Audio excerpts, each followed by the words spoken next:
let him roll, roll, roll, roll.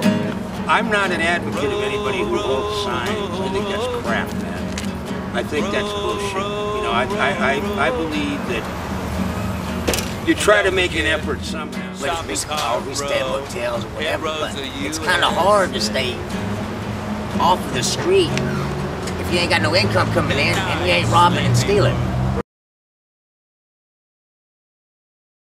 The journey through homelessness is like sinking through the looking glass. As I passed Alice to Wonderland of Hell, there was no tea and crumpets, but plenty of Mad Hatters and cross-dressing queens.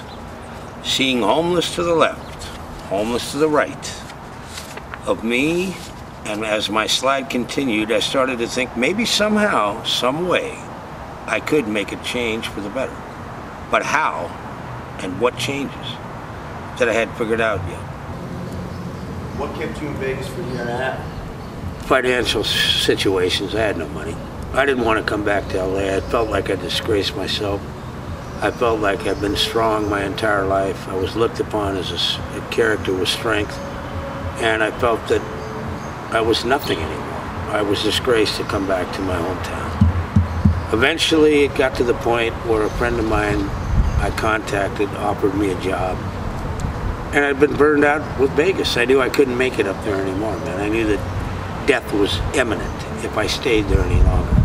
There was a lot of craziness, a lot of insanity between the homeless people out there to survive, man. It's a desert. I mean, you know, you had to be a road warrior, so to speak, to survive that shit, man. I think Vegas is kind of a place where people drip through anyway. I don't think, unless you got a lot of money and you moved up there, I don't think you're really going to stay in a desert situation without any money, because the elements, it'll kill you. You know, you have to be, like I said, kind of like a gladiator. So, from Vegas, where did you go? Came back to Los Angeles. Because of this job offer? That, and because it is my hometown and I know the place like the back of my hand. You know, I could feel comfortable here. And I had reached a mental state where I realized where I was at this point, and that I needed to, you know, try to get back on my feet, or at least survive, and I felt back here was a lot easier than Las Vegas. How'd you get here? Took a Greyhound bus. To Los Angeles. Downtown? Mm-hmm. So,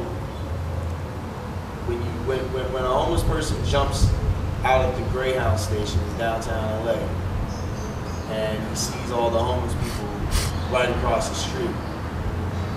Now, what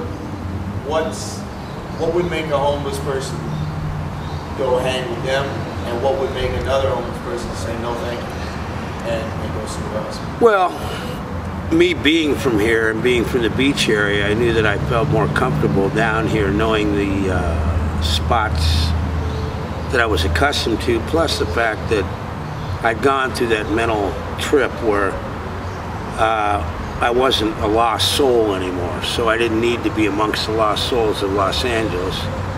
The hustlers, the two-bit thieves, the whores, crackheads. Wasn't my thing, man. My thing was just trying to get back, figure it out. LA was like Vegas, a lost subject. You know, I shuffled around. I went into a shelter for a while. I was on the promenade for a long time, homeless, until I met someone. And we got together and got married. And ironically, I was back in Las Vegas. A place I never wanted to go back to. But I did go back. I got married. And the person that became my wife had been from Vegas and came into LA and was a swap meter, and that was her life, and now she was my wife, and I was on my way back. Ironic, isn't it? Yeah, we were doing the swap meets in Vegas. Broadacres was the big one. We were staying in a van. We were in a van.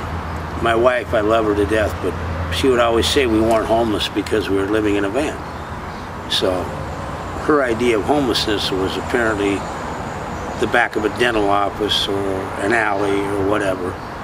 And as long as you had something over your head, whether it a van or whatever, you weren't homeless, which was ridiculous, but I loved her, so I wasn't going to argue the fact with her, even though I knew that she was a little bit off base on that one.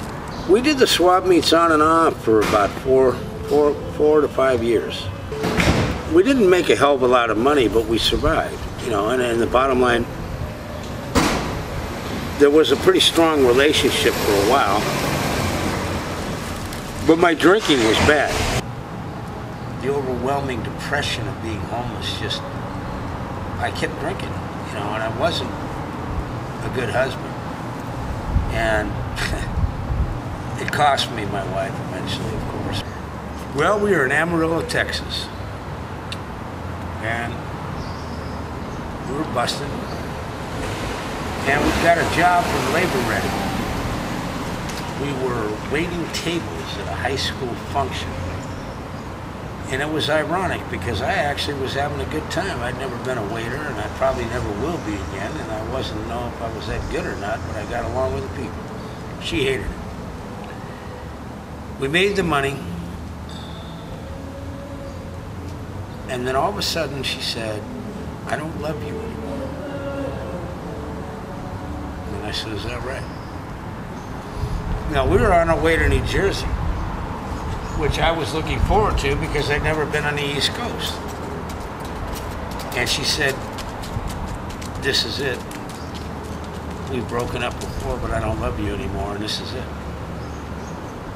So basically, I was told, you know, adios in Amarillo. I had enough money from working at Labor Ready to catch a bus back to LA. That's the last time I saw my wife. She believed in me and she cared about me, and I couldn't see at the time what I had. Big mistake. I mean, I look back at it now, you know, it's been quite some time since we've seen each other. I'll probably never see her again. I don't know if she's